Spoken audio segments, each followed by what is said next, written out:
Hola chicos, ¿cómo están? Muy buenas tardes. Buenas tardes, Arki. ¿Cómo van chicos?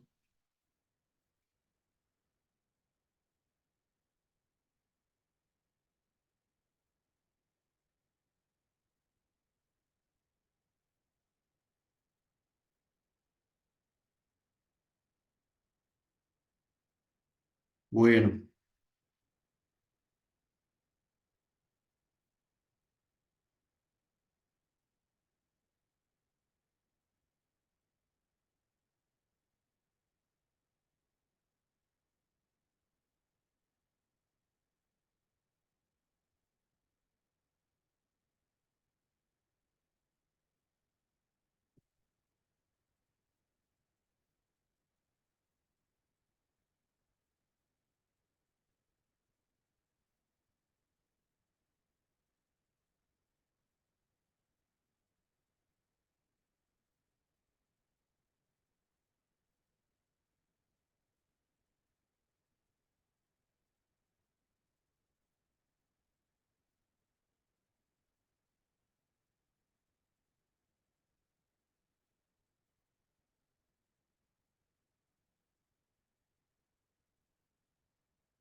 ¿cómo están chicos? ¿Cómo les ha ido? Solo voy a...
¿Cómo están, chicos? Solo denme un segundito que no se me abren las presentaciones.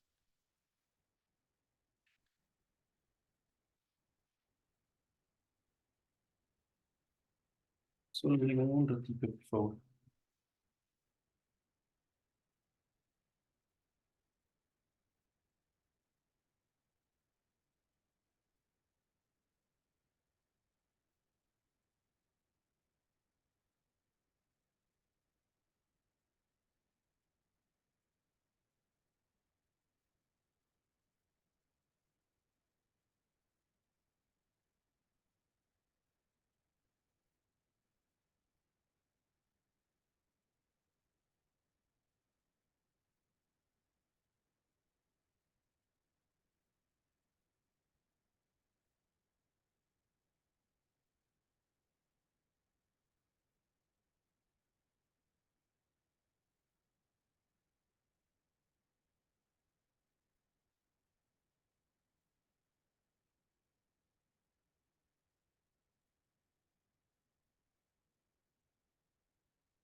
Bueno, chicos, ya se abrió.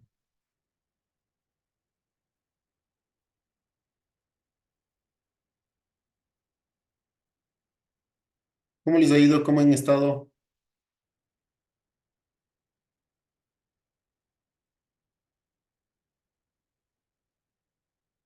Bien, Arqui, bien. Puta, discúlpenme, chicos, que no pude ir Bien, el... Arqui, solo con un poco de deberes nomás. Sí, a full, es que ya se está acabando el semestre. Ya se está acabando el semestre. Ya estamos a vísperas. Más bien, el día sábado tenemos que ir a...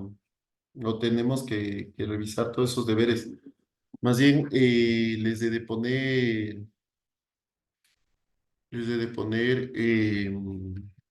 ya el Drive para que me ayuden subiendo los deberes, ¿no?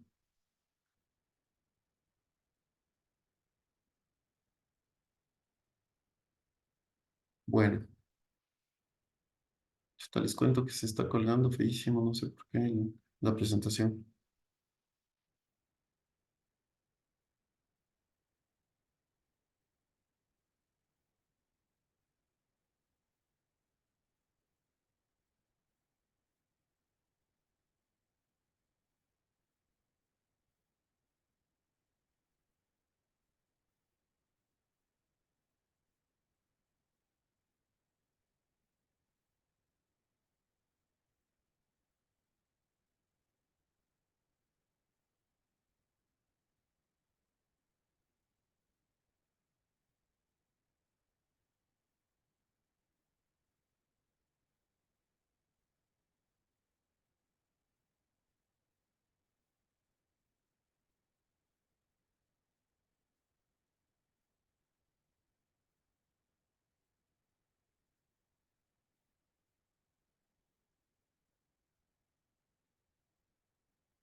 A ver, belleza. Bueno, chicos, espero que se encuentren bien. Eh, Primero pedirles disculpas porque el día sábado no pude acudir presencialmente y vamos a hacer una reprogramación de esa clase. Les iba a proponer para hacerlo el próximo lunes, perdón, con el 2A el lunes y con el 2B el día miércoles. Entonces,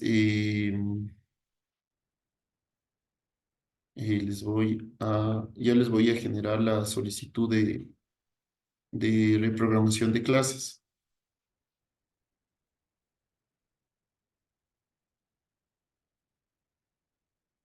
Sí,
bueno.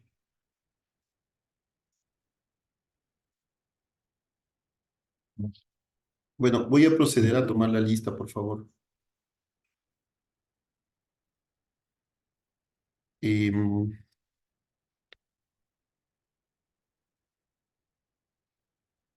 Eric, Eric, ¿estás? Presente, Arqui. John David, Presente, Arqui. Jordan, Presente, Arqui. Jordan Bermúdez. Carlos, Presente, Arqui. Ariel, Presente. Marco, Presente, arquitecto. Jordan, ay, Jordan Guamán. Jordan Guamán, ¿estás? Ok. Marta Presente aquí. y Nixar Presente. y Anthony. Presente. Paul, Buenas tardes, aquí presente. Tal vez me desconecte porque no hay luz en mi casa. oh, Estoy con datos. y Génesis. Génesis escribió al chat. Ah, me escribiste el chat. Génesis escribió al chat. Ah, estoy presentando este. Ok, ya, listo. Solo no está Jordan Guamán, ¿no es cierto? Bueno, ¿cómo han estado, chicos? Bueno, primero pedirles disculpas porque les cuento que dando gracias a Dios me nombraron como director de construcciones del EMOP. Es una empresa la empresa de construcciones de Quito y es a full, paso todo el día con un montón de cosas. Recién llegué de una reunión y a las 6 tengo otra reunión, pero voy a llegar tarde. Entonces, bueno, primero les pido disculpas por eso. Y el sábado tuvimos recorrido de obras con los gerentes y algunas otras cosas y algunas otras personas. Sí.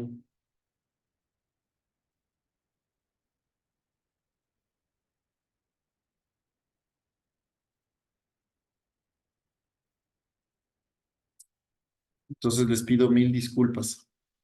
Pero bueno,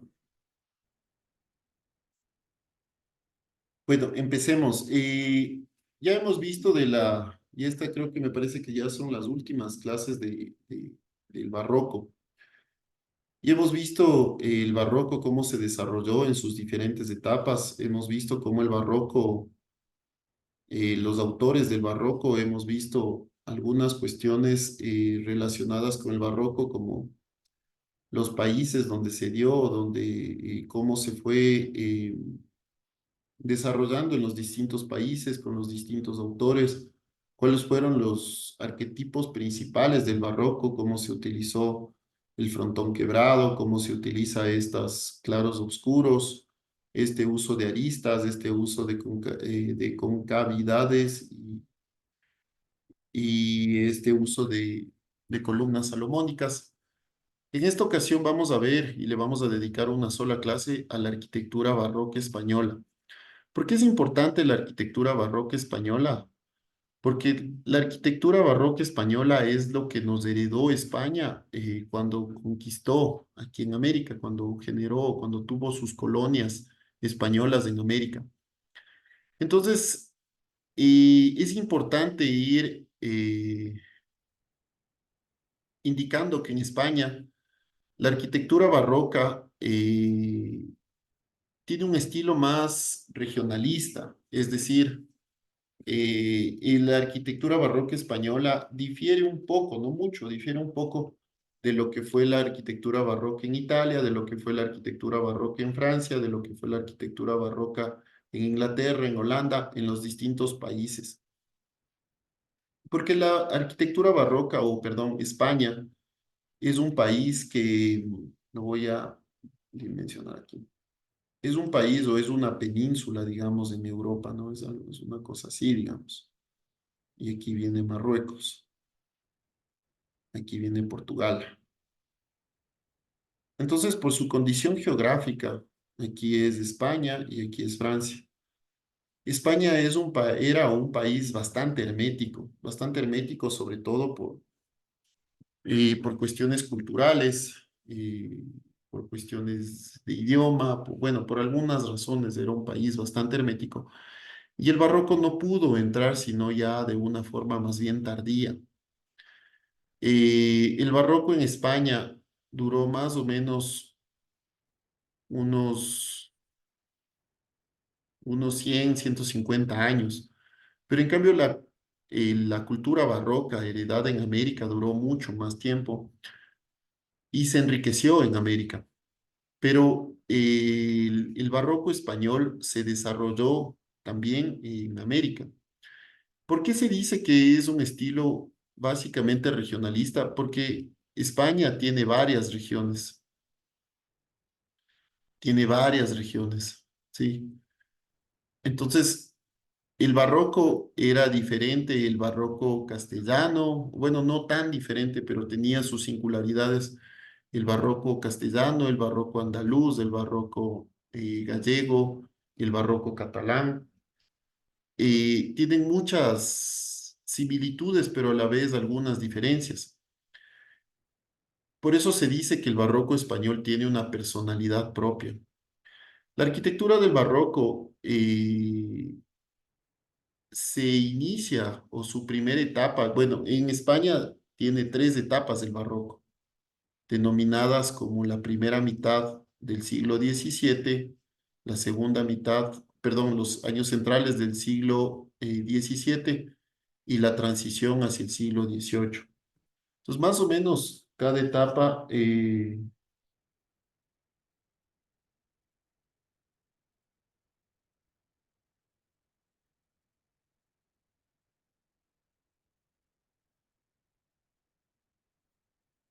Entonces, cada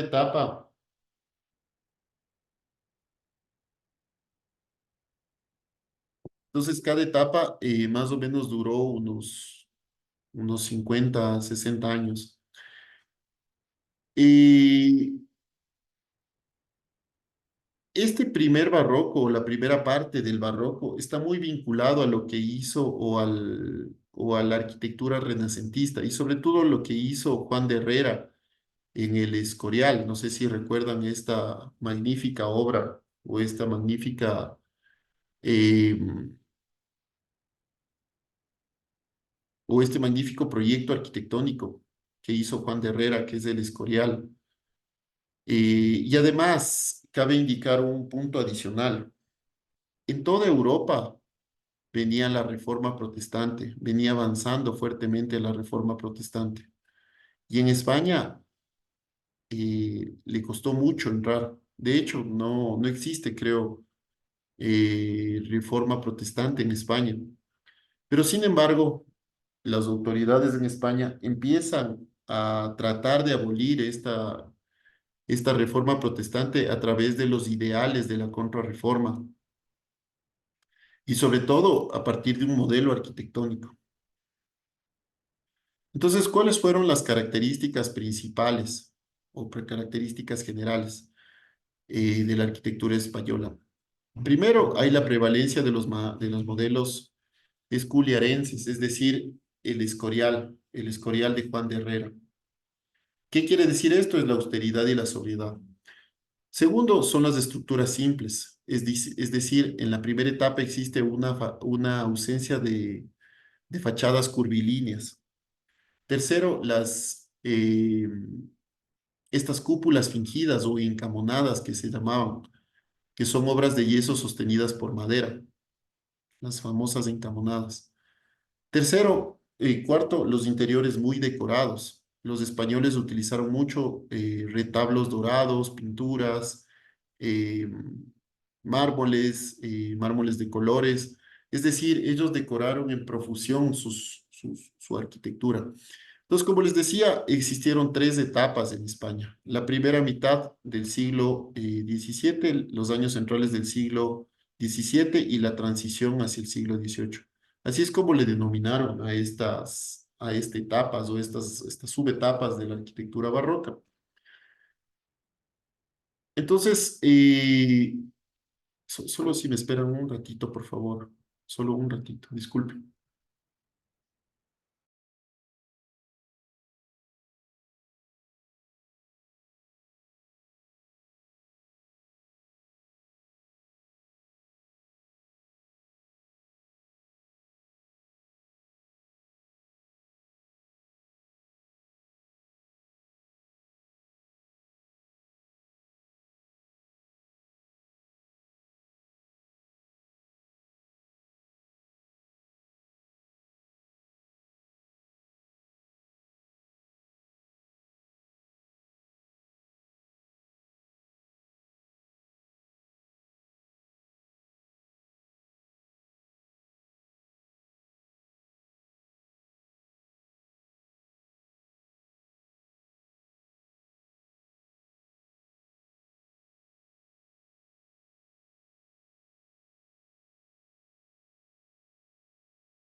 Disculpen, chicos, me estaban pidiendo una cuestión urgente.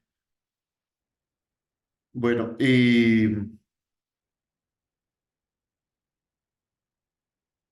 solo un segundo.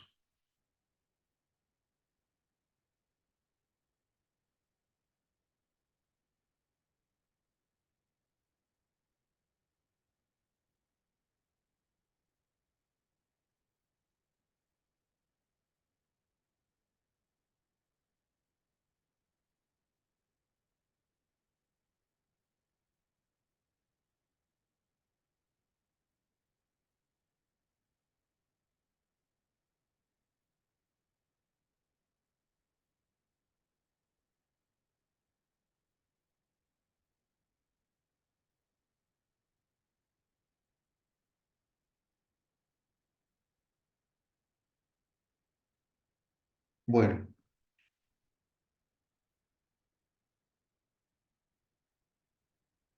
bueno, disculpen, chicos. Bueno, entonces, como les decía, las características de la arquitectura española, bueno, fueron estas cuatro, perdón. La prevalencia de los modelos esculiarenses, las estructuras simples, las cúpulas fingidas y el interior, o los interiores muy decorados, ¿sí? Entonces, ¿cuál es la primera mitad del siglo XVII? Tenemos aquí, por ejemplo, autores como Juan Gómez de Mora, que construyó el Ayuntamiento de Madrid. Juan Gómez de Mora construyó algunas obras, entre ellas el Convento de la Encarnación, el Ayuntamiento de Madrid, pero el estilo de Juan Gómez de Mora era básicamente era incorporar el purismo, la arquitectura purista, esta arquitectura purista, ¿no? Es más pegado hacia el Renacimiento que realmente hacia la arquitectura barroca. Como les decía, se ocupó mucho el modelo esculiarense, el de el de Herrera, o el modelo herreriano también le conocen.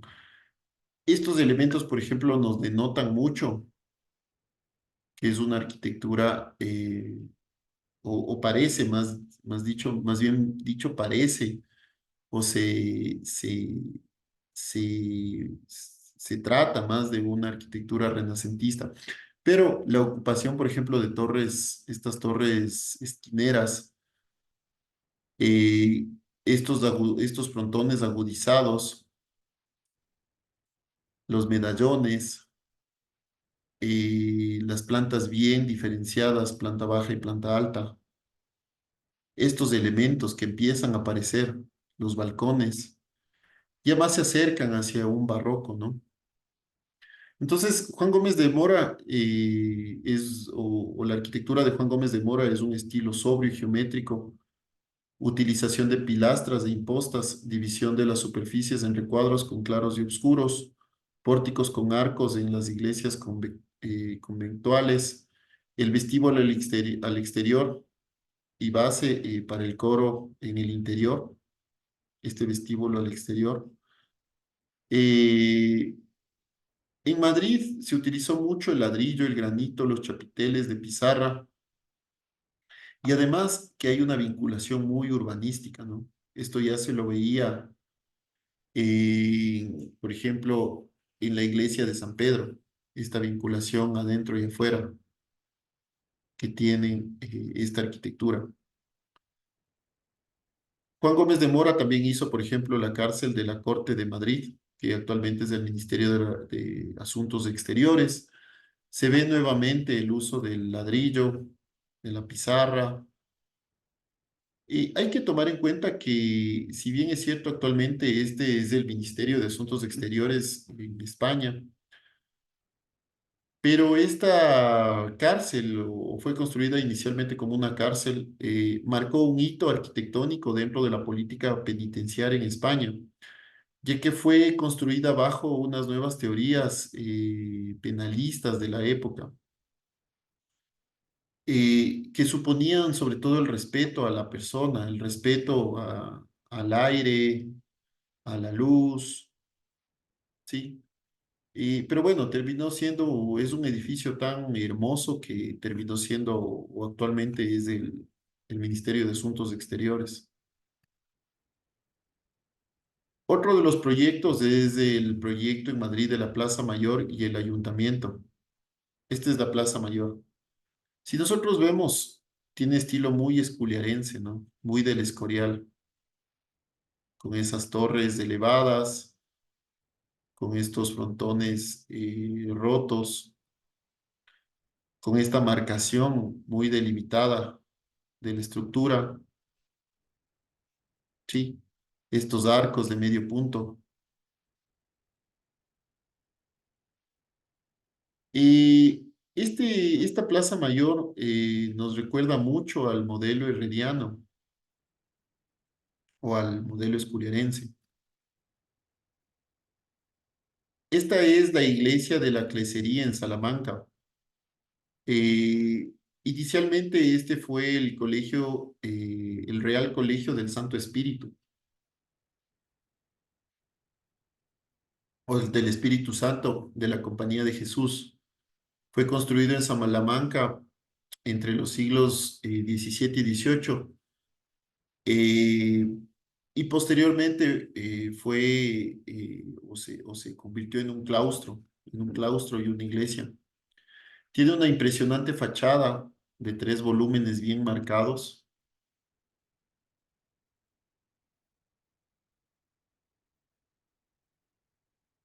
eh, y además que se denotan mucho las columnas, ¿no? No hay esta separación aún de las columnas de la fachada principal. El siguiente arquitecto que vamos a ver es Alberto de la Madre de Dios, es un arquitecto real, muy vinculado a la Compañía de Jesús. De hecho, Alberto de la Madre de Dios él era un fray, inicialmente era un fray, y su primera, o él era especialista en hacer,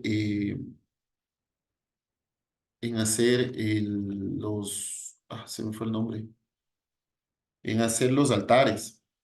Y por alguna razón le encargan hacer fachadas de iglesias. Entonces lo que hizo Alberto de la Madre de Dios fue replicar esas fachadas, replicar, perdón, esos altares en las fachadas, esos retablos, y empieza a utilizar estos elementos ya vistos en la Basílica de San Pedro por Miguel Ángel. El siguiente arquitecto es Alonso de Carbonell. Básicamente él construía en ladrillo, utilizaba estas torres con chapiteles de pizarra de influencia flamenca. Él es otro de las figuras significativas de la arquitectura barroca española. Él era hijo de carpinteros en Albacete y en Madrid él empieza a, a formarse como arquitecto, como aprendiz de algunos otros arquitectos y escultores, y empieza a conseguir encargos. Su principal maestro fue Antonio de Herrera, con quien estaba unido también por lazos familiares.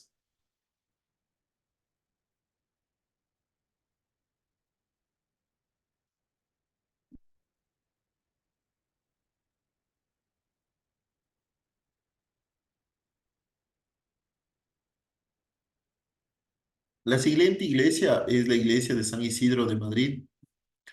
La planta fue inspirada en la iglesia del Jesús, de la Porta, y en San Andrés de Mantua. Tiene una nave y capillas alternando anchas y estrechas, es decir, tiene una nave principal ancha y 2 laterales que son estrechas. Él era muy enfocado en la disciplina herreriana y comienza a introducir algunos elementos y formas o ornamentos nuevos que encajan dentro del estilo barroco. Su arquitectura termina siendo muy majestuosa, muy monumental.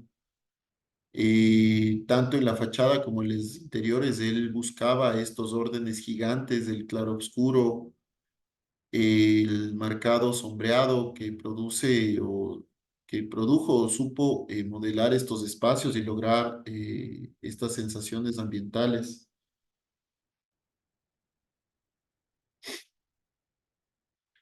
Por ejemplo, aquí vemos, ¿no? Esto es muy herreriano, estas torres laterales que marcan el límite de la construcción.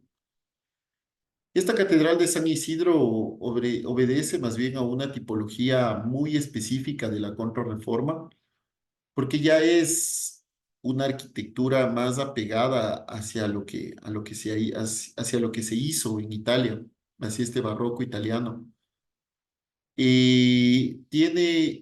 interior tiene una cúpula, que no se le ve aquí, que se le ve acá, sí, tiene una cúpula.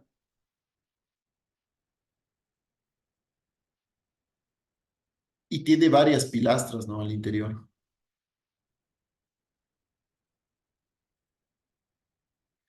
La siguiente etapa se le denomina como mediados del siglo XVII. Esta se distingue por el gusto por las formas cada vez más ricas, el enriquecimiento de la decoración con elementos naturistas, es decir, hay una mayor movilidad de fachadas.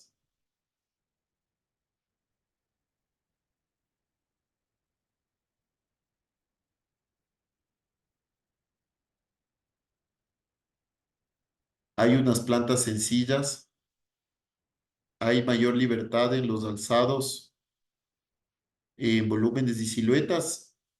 Y en Levante existe o hay la aparición de esta columna salomónica, ¿no? Hacia 1670. Esta es la fachada de la Catedral de Granada. Como podemos ver, estos rehundidos dentro de la fachada.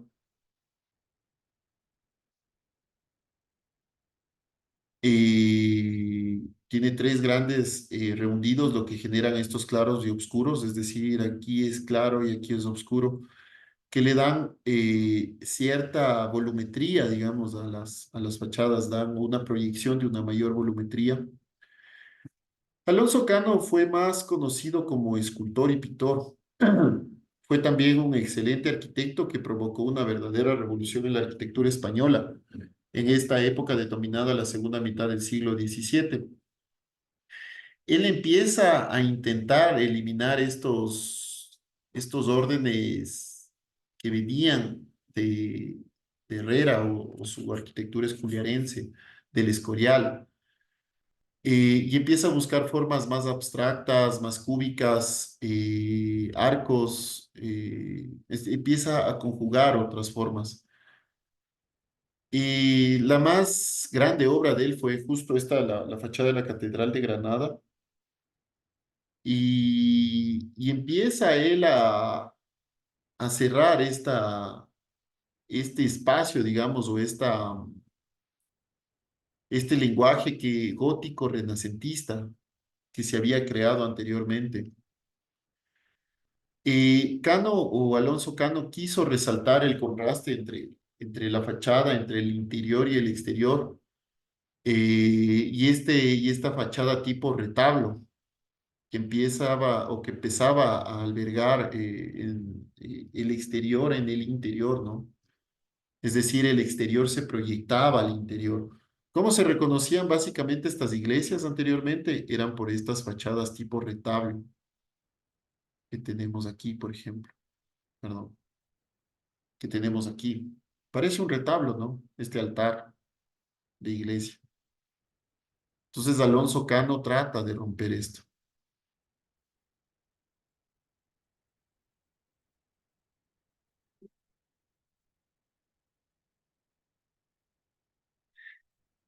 Los siguientes arquitectos que vamos a ver son Manuel y José del Olmo.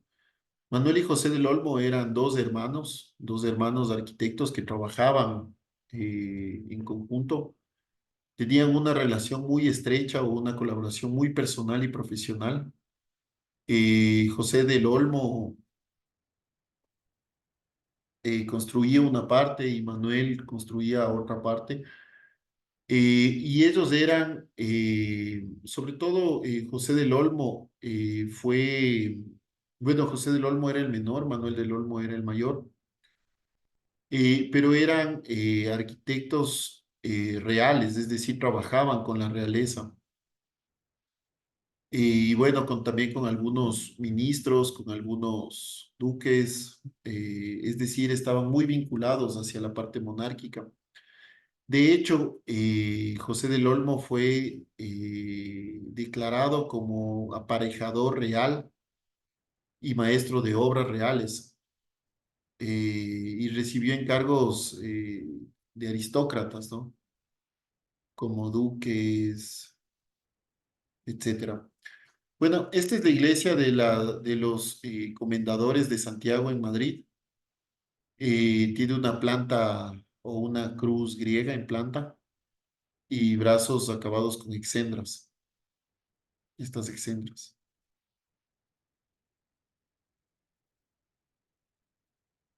Cabe indicar que ya esta relación estrecha entre Manuel y José del Olmo nos da el paso hacia la siguiente etapa, que es la transición hacia el siglo XVIII.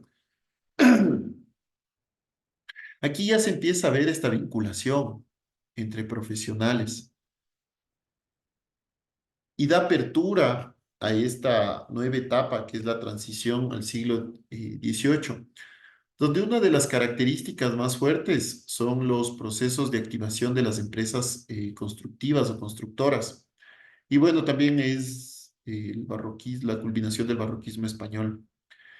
¿Cómo se produce este proceso de activación entre las empresas constructoras? Es ya que hay muchos arquitectos que empiezan a trabajar en conjunto, sobre todo en empresas familiares. Lo que sucedió con los Churigüera, con la familia Churigüera, que me parece que eran tres o cuatro hermanos y el papá, y empiezan a coger encargos y a distribuirse el trabajo. Y a distribuirse no solo por encargos, sino por varios encargos, es decir, tenían varias obras al mismo tiempo. Y no solo en una ciudad, sino en varias ciudades. Construyeron en Salamanca, construyeron en Madrid, bueno, y en algunas otras ciudades de España. Entonces aquí, por ejemplo, vamos a ver a Alberto Churigüera en la Plaza Mayor de Salamanca. Esta familia Churigüera son una familia de arquitectos que se convierten en el estandarte de la arquitectura barroca. Frecuentemente varios de los familiares trabajaban en la misma obra, por lo que resulta muy difícil saber con ciencia cierta de a quién le pertenecía cada obra. Entonces, se habla, por ejemplo, de la arquitectura churigüeresca, es decir, hace referencia a todas estas obras que hicieron esta familia churigüera. José de Churigüera era la figura principal y era el padre de todos ellos y es el creador del tipo retablo más característico que es el brillante, eh, es el estandarte, digamos, del barroco castellano, donde se impone el orden único de la columna salomónica. Pero sin embargo, Alberto de Churigüera, con la Plaza Mayor de Salamanca, es quien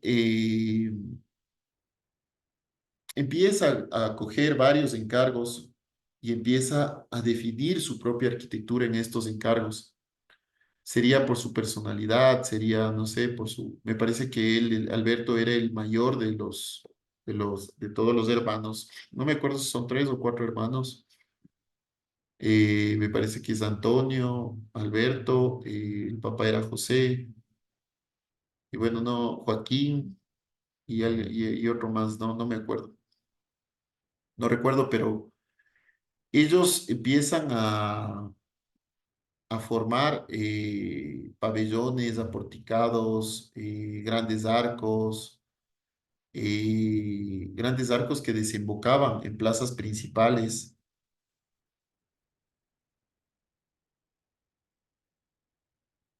¿sí? El siguiente arquitecto que vamos a ver es Teodoro Adermans.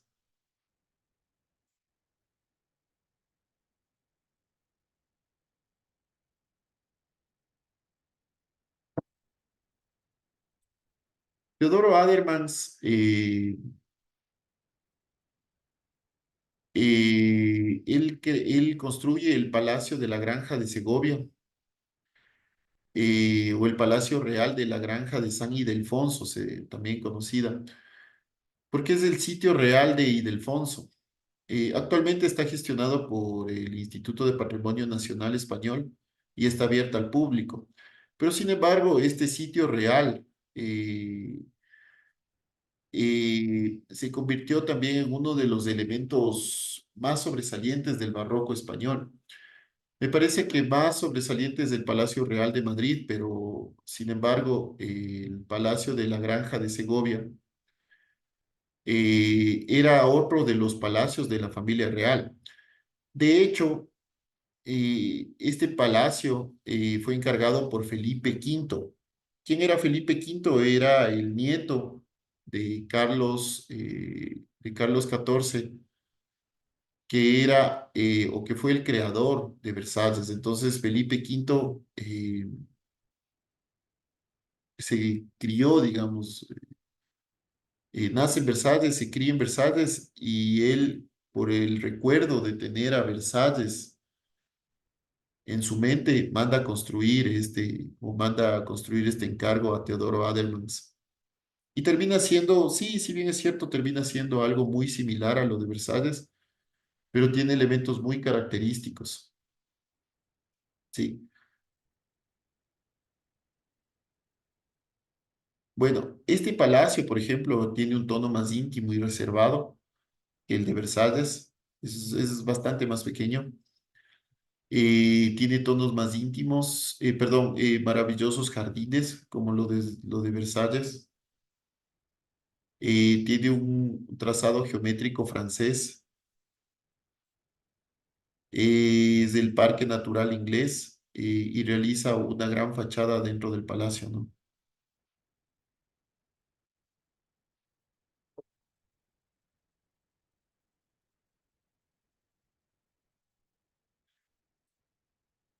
Felipe V era un tipo muy animoso, muy extrovertido, digamos. Y él al cumplir 17 años sale de Versalles y es declarado o se convierte en el rey de España y de las Indias, es decir, de las colonias españolas. Pero sin embargo, él tenía muchos recuerdos, digamos, en Versalles, y lo que hace es tratar de hacer un símil de Versalles. El siguiente arquitecto que vamos a ver es Pedro de Rivera. Era de fuerte personalidad, imaginación desbordada. Solo denme un segundo.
Disculpen, estaba. Bueno, el elemento más característico de Pedro de Rivera es este famoso grueso baquetón. Pedro de Rivera es un arquitecto madrileño, pero sobre todo él era el arquitecto principal del municipio de Madrid. Él empieza a incorporar elementos ornamentales y, sobre todo, de vocabulario, de arquitectura churigueresca, y los articula con un acento propio, ¿no? Pero él empieza a ocupar estos elementos y a incluir en sus proyectos públicos, en los proyectos que en los proyectos municipales. Él tenía un gran sentido del espacio y de las estructuras internas. Él realiza varios proyectos como la fachada del Hospicio de Madrid, que en la actualidad es del Museo de la Ciudad, y hace o utiliza mucho las líneas sóbrias y los elementos churriguerescos, ¿no? El siguiente arquitecto es Narciso Tomé, que Narciso Tomé, él empieza a mezclar estas obras escenográficas o estas obras de lenguaje o de arte más plástico, que es, empieza a fusionar la arquitectura, la escultura y la pintura, ¿no? Tenemos estos elementos de Narciso Tomé.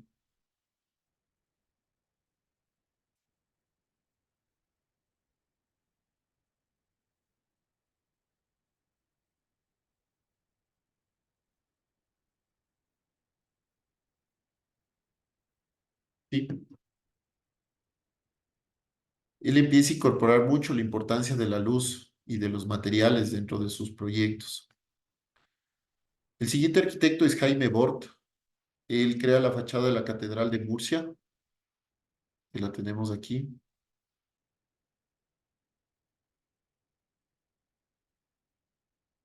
Tiene una concepción cóncava de ordenación pre-neoclásica y empieza a utilizar mucho los elementos decorativos del barroco. Jaime Bort era un arquitecto madrileño, eh, pero sobre todo era un escultor. Él también empieza a trabajar con su hermano Vicente en encargos, pero bueno, Jaime Bort resalta sobre Vicente, pero siempre trabajó en colaboración, ¿no? El siguiente arquitecto es Conrado Rudolfo. Conrado Rudolfo, de origen alemán. Bueno, realmente su nombre es Conrado Rudolf, pero le castellanizaron, digamos, su nombre. Eh, Él crea la fachada de la Catedral de Valencia, que es una planta básicamente cóncava. Él utilizaba mucho la influencia de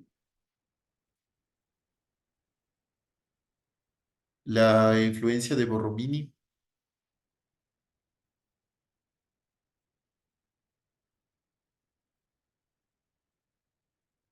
El siguiente arquitecto que vamos a ver es Leonardo de Figueroa. Él hace la iglesia de San Luis de Sevilla. Tiene una planta centralizada, columnas salomónicas y utiliza mucho el ladrillo y la cerámica, ¿no? Aquí vamos a ver la iglesia de San Luis de Sevilla al interior. Tiene una cúpula y ya se ve, no sé si ustedes notan o aprecian cómo el sentido churrigueresco o estos estilos churriguerescos se empiezan a apropiar de esta arquitectura, de esta tercera etapa de la arquitectura barroca. Se empieza a decorar cada vez más las fachadas, a diferencia de lo que sucedía en la primera etapa de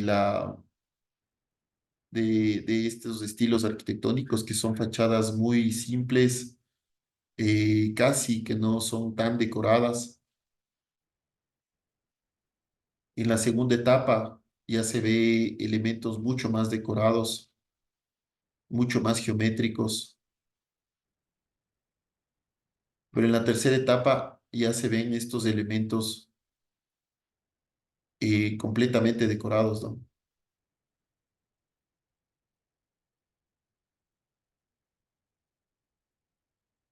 El siguiente arquitecto es Francisco Hurtado de Izquierdo. Él hace el Sagrario de la Cartujana de Granada. Él la realiza en yeso y madera. Francisco Hurtado de Izquierdo básicamente es un escultor que tiene algunos encargos arquitectónicos. Eh, Además que él es maestro mayor de algunas obras como la Catedral de Córdoba o la Catedral de Granada. Eh, y en esta, en el Sagrario de la Cartujana de Granada, él empieza a renovar el lenguaje arquitectónico ornamental del barroco y empieza a utilizar mucho más de elemento decorado, ¿no? Y se asemeja o se asimila mucho a un rococó.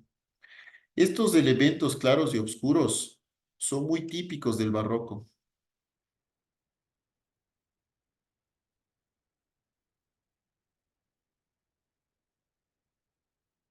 Utiliza también mucho la columna corintia, las hojas de acanto. El siguiente arquitecto que vamos a ver es Vicente Acero. Él hace la última catedral española y se inspira en la Catedral de Granada. Vicente Acero y Acerbo era un arquitecto de Cantabria. Él fue nombrado director de obras de la Catedral de Cádiz. Y si nosotros vemos, y él ya rompe con el esquema herreriano, él empieza a alejar las torres de la fachada principal. En el lenguaje herreriano esto está pegado, digamos, pero él empieza a separar esto. Y bueno, ya lo más insigne de la arquitectura, bueno, solo tal vez superado por el Palacio Real de Madrid, es la fachada del obradorio de la Catedral de Santiago de Compostela, hecho por Fernando de Casas, Fernando de Casas Novoa o Fernando de Casas y Novoa. Esta catedral es famosísima.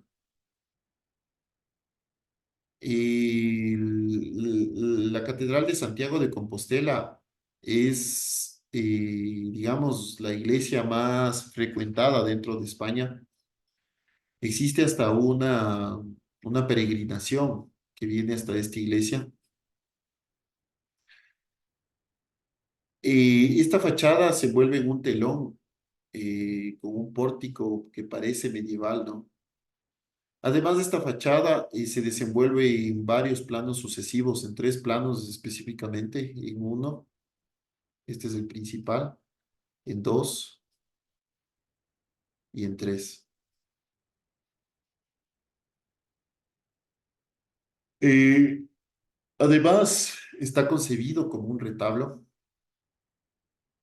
Su estilo es muy churrigueresco, conjuga mucho los elementos de arquitectura y escultura en una unidad perfecta. Este, digamos, es el proyecto más emblemático de la arquitectura barroca española.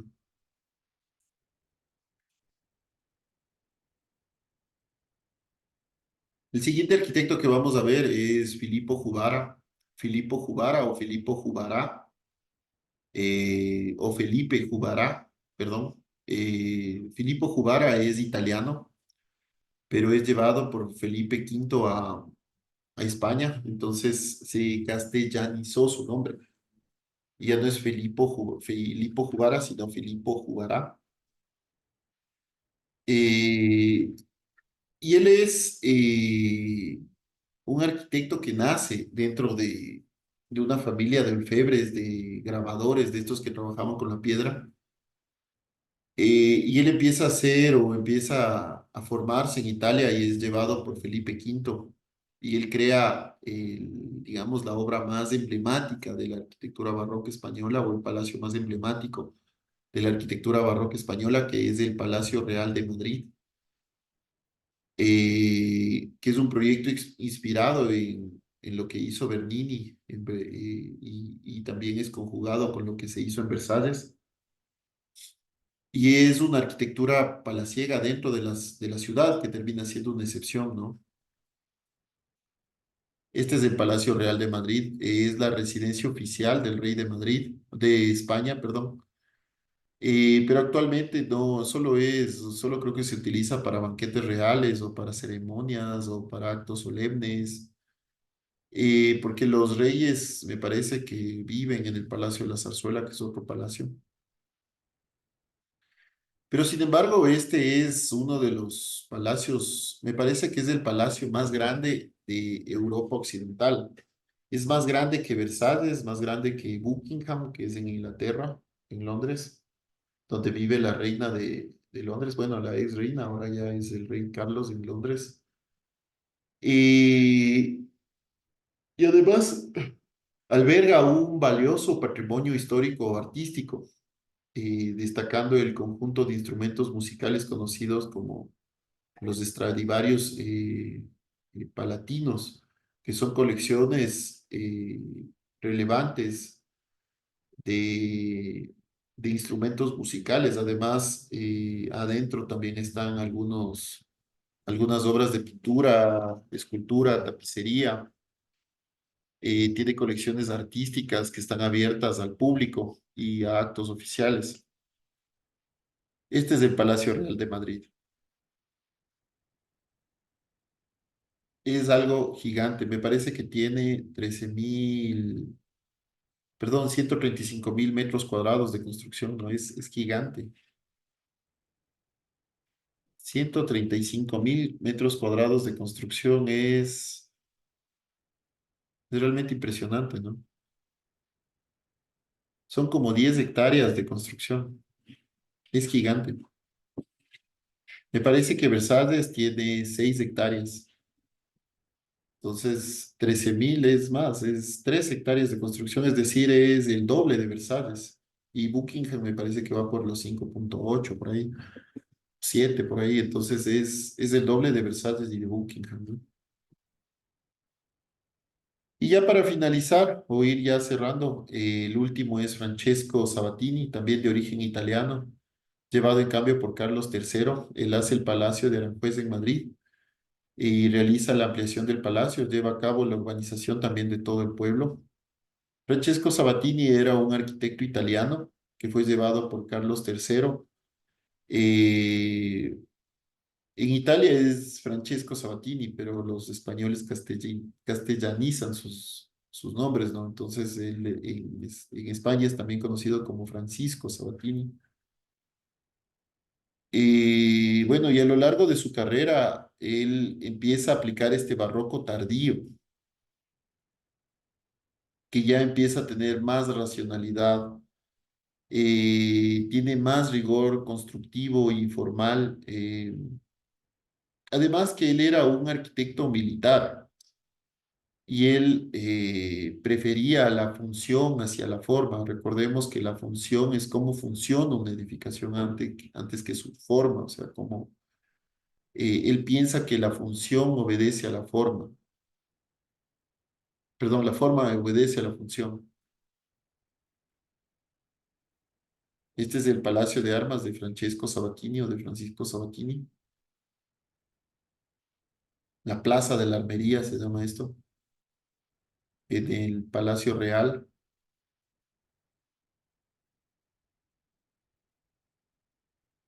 Estos son los jardines de Sabatini. Él sustituye a Sacchetti en la construcción del Palacio Real, los jardines anexos al Palacio Real de Madrid, y tiene un estilo geométrico francés dentro de sus obras.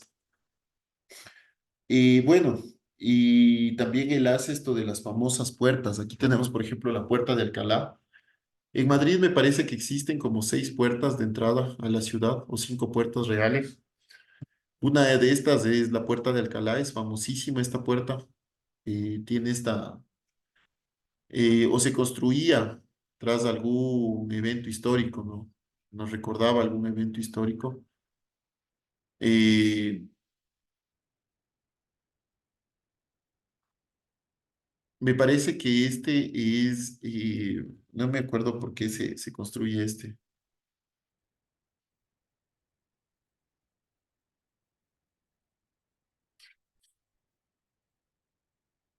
Bueno, y ya para terminar, más bien, señorita presidenta, si me ayuda generando una captura y enviándole a sus compañeros. Lo que hay que hacer es una infografía sobre la arquitectura del barroco español. Esto sería para el día sábado, chicos. No sé si es que alguien tiene alguna pregunta o alguna inquietud. Arqui, disculpe, Digital. ¿la Sí, 4? sí, les escucho. Ah, sí, la infografía es en A4 y digital. Sí, sí, en lo que ustedes deseen imprimir, en lo que les entre, no hay problema. Sí, sin problema. No sé si tienen alguna otra pregunta.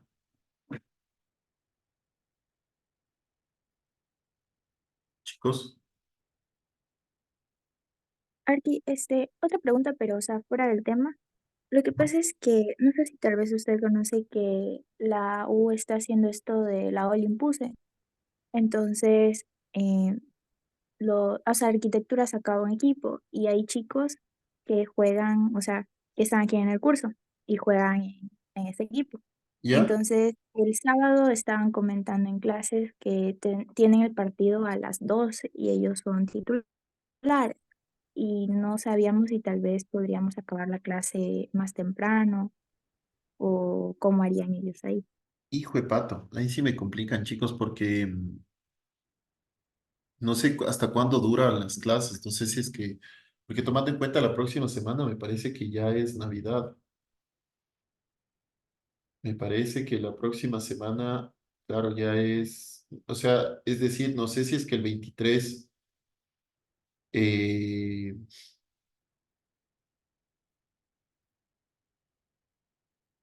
no sé si es que el 23 todavía tengamos clases. Entonces, la próxima semana sería la última semana que nos veamos y me imagino que de ahí ustedes regresarán el 2 de enero. Eh, chuzo, chuzo, ahí sí me complica. Sí, No, no Arqui, sé, eso, tal vez no sí sé cómo solo podríamos ellos hacer. pueden ir, o sea, salir antes. Salir antes, claro. O sea, pero es una hora antes que le estaríamos quitando a la clase. ¿Y cuántos chicos son? Son tres, por eso, o sea, sí, tal Ya, vez en caso si no. solo son tres, perfecto. Verán, Ajá. hagamos algo. Es esas tres personas por esta ocasión y les pido de favor que vayan a la otra, a la otra clase. O sea, tomen la clase de las 8 a las 10:30, ¿les parece? Y con los otros chicos tomamos clase normal, por favor. Ya, Arqui, muchas gracias. Sí, más bien, no, yo estoy a favor de todo esto del deporte porque la verdad es que el deporte es lo que nos ayuda a estar alejado de muchas otras situaciones que no son tan buenas. Pero en esta ocasión sí se me complica. Lastimosamente la semana pasada no pude ir. Esta semana me parece, no estoy seguro, pero me parece que ya es la última. No he, me parecería que ustedes ya salen el día 22 de diciembre, ya salen a vacaciones de Navidad y Año Nuevo, y de ahí nos veríamos el 2, entonces el 23 posiblemente no haya clases, pero esa definición tiene que darme la coordinación. Más sin embargo, no quisiera yo tomarme eh, la atribución de decirles, bueno, no. Eh, entonces, sí se me complicaría. Más bien, y además que ya hay que pasar notas, hay que hacer algunas otras cosas. Les pido de favor, más bien que por esta ocasión, estas tres personas adelanten la clase, ¿sí? Eso. Bueno, chicos, sin más que decirles, les mando un abrazo, cuídense mucho y les agradezco por haber entrado antecitos a la clase, ¿sí? Cuídense mucho. Gracias, Arqui. Cuídese. Hasta luego, Artki. Gracias. Nos vemos, chicos, cuídense mucho.